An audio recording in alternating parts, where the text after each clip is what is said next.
What is going on, everybody? The ACMJ's Gamer here. Today we're here to talk about Star Wars Outlaws once again. I know we have gotten a lot of information and a lot of articles written because of the backlash, because Game Informer did a whole thing where they got a hands-on demo, and so there's multiple different articles that have come out about that. So the first thing I wanted to mention is I do have a new website. It is basically a blog website where I go into more detail about things I don't talk about on YouTube and some things I do. There's also, through that website, a link to a document that I have created called Everything We Know About Star Wars Outlaws.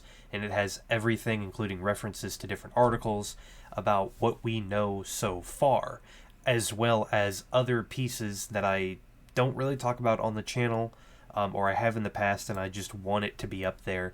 I will leave a link down in the description down below to that blog website. But there are two key pieces of information that came out of this demo. It seems like they played the demo version of what they showed us gameplay-wise from the trailer a year or two ago. And if you want to read it for word, you are more than welcome to check out the article in the comments, where you can go through. It's very detailed in what they go through. But anyways, I come through, and this is one interesting tidbit that I found, where in each city you visit, the cantina is always a central location for getting the lay of the land, gathering intel, and finding work. Now, they did mention this, I believe, in that gameplay, but it's been so long, and I don't think that was in the document that I have. So, if you're also interested in Assassin's Creed Red, I have a separate document also on the blog website that lists everything we know so far about AC Red. And no, I have not only done these types of documents for Ubisoft games, but actually the previous one was Mirage. And it's just fun to put together all of the information and pretend to be a journalist. This other part right here, he said, as I take out more and more pikes, stronger enemy types emerge with shields and more advanced weaponry. I thought that was very interesting, that if you decide to go the combat role, you may need to watch out for advanced enemy reinforcements. Now, like I said, if you want to read the whole of the exclusive gameplay demo, there will be a link down in the description. But let's move on to how the reputation system works. There was some new tidbits of information in this one as well. And this is also by Brian Shea. And he goes, navigating the Star Wars underworld, Kay interacts with 4 syndicates, each with its own leader. Jabba the Hutt is the most iconic as the leader of the Hutt cartel, but Kay also crosses paths with Lady Kira, which, we know her from Solo. She's the leader of Crimson Dawn. Queen Ashiga of the Ashiga clan, and Gorak of the Pike Syndicate. Now, they had mentioned, I think, in video form, Ashiga, but when you say something in video form, you can't always understand what they're saying. Just like when they were saying the Zarek, Besh, and Sliro, I was like, what does any of that mean?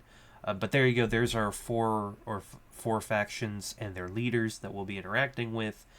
And we have a little bit here. And he goes, you can improve your standing with the syndicates by taking on jobs, performing tasks, and making choices in favor of the various criminal organizations. If you have a good relationship with one syndicate, your life will be easier when interacting with them, or when you're in their territory, which is something to think about. Quote, very early on, we knew that we wanted to do a scoundrel story, and we knew we wanted the game to be about choice and consequences, said that lead designer. I'm not going to be able to pronounce. So pretty naturally, reputation came as a medium for the player to interact with the game. That's the foundation for the game, and then we built the game around that, so all the features in the game are one way or another connected to reputation. Through having a good relationship with the syndicate, you get access to more jobs to take on better deals and special stock at shops, high stakes to back tables, intel, rumors, and more access to that syndicate's territory. Not only that, but if you get into trouble with another syndicate and find yourself in a chase, a syndicate with whom you have a good relationship might jump in and help you get away. But it's never so simple. Massive assures me that as a scoundrel, you will get into trouble. So here, basically, they're saying, as I have said many times before, that they've claimed that your actions have consequences, and depending on your reputation level with a certain syndicate that can lock or open up doors, quests, rumors, leaders, and I find it very interesting that even if you get into trouble, that they'll jump in and help you depending on your status. So Brian Shea continues and says sometimes your choices will force you to take sides. The player is given a choice of who they want to hand over a quote-unquote video file over to, and his next mission was a bit easier, as the Crimson Dawn guards let me walk right into their territory. So if you do favors for one syndicate, the next mission you have with them will be easier because you have curried favor, or your reputation is pretty good. And the designer, Alice Rendell, says it's really about choosing whichever syndicate benefits K in the moment. So basically he's saying don't think about the future, just think about what do I need to do to get this favor now. He said it's really up to the player to decide how they want to balance their reputations throughout the game. You can go all in with one syndicate, but obviously at the risk of displeasing others, or you can try and play the underworld a bit more and try to find something a bit more balanced. That sounds a lot like Mafia 3. If you haven't played Mafia 3, if you like Mafia 2, there's some Easter eggs and references in there. But basically, in Mafia 3, as you take over the different territories, you can give different bosses different territories. But you can also give one boss all of the territories, and that kind of sounds like what they're doing here. Is if you want to stick with the Hutts, or if you want to stick with the Pikes or the Ashiga, then you can go ahead and stick with them. I think it would be, I don't know how different of a game it would be or how many playthroughs it would take. I guess it would take 3 or 4 if you really wanted to stick to one syndicate the entire game just to see what happens. Because if you stick with the Hutts, then you're going to miss out on things from the Pikes and the Ashiga. And the Pikes I don't really care about, but I mean, who knows what they'll have to offer. The Ashiga clan sounds cool, Crimson Dawn sounds cool, and the Hutts sound cool. And I mean, you have classic people that will probably stick with Jabba because he's such a cool character. You have other people who like Darth Maul, and they may end up sticking with the Crimson Dawn. I will more than likely curry favor with them, but you know, who knows how many different choices we'll get that'll branch off into different things. Now, if there's just one ending, no idea. But I mean, even if there is just one ending, that doesn't change the fact that depending on who you're with and what your reputation is, depends on the missions you do and the rumors you can have. Excuse me.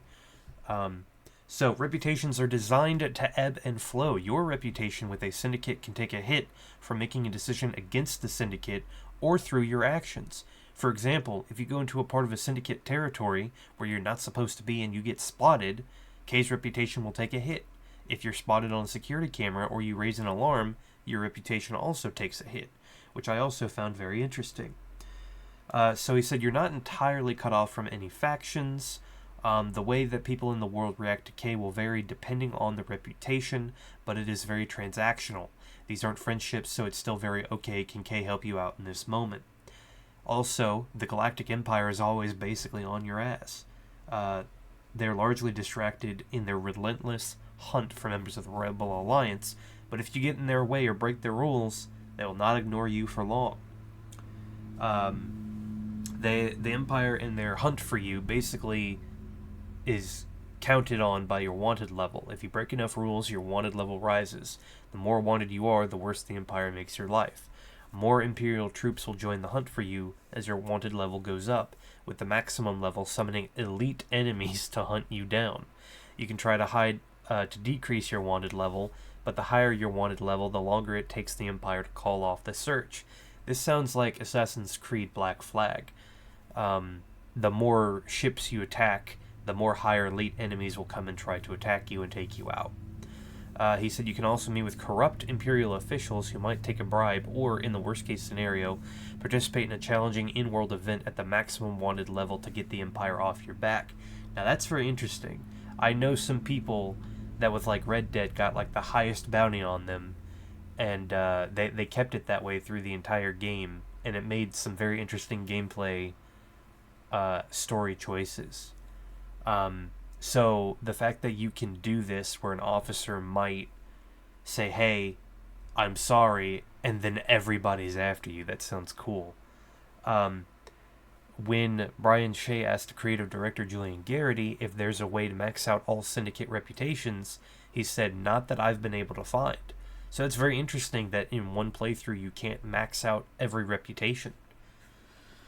Now, there might be a way to do it, but if the creative director is saying that he hasn't been able to find it, then it's probably not possible. But like I said, that is all we have for today. Both of these articles will be linked down in the comments down below.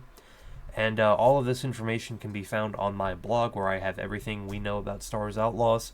That link will be in the description as well. Thank you guys for watching. I'll see you guys next time. Peace.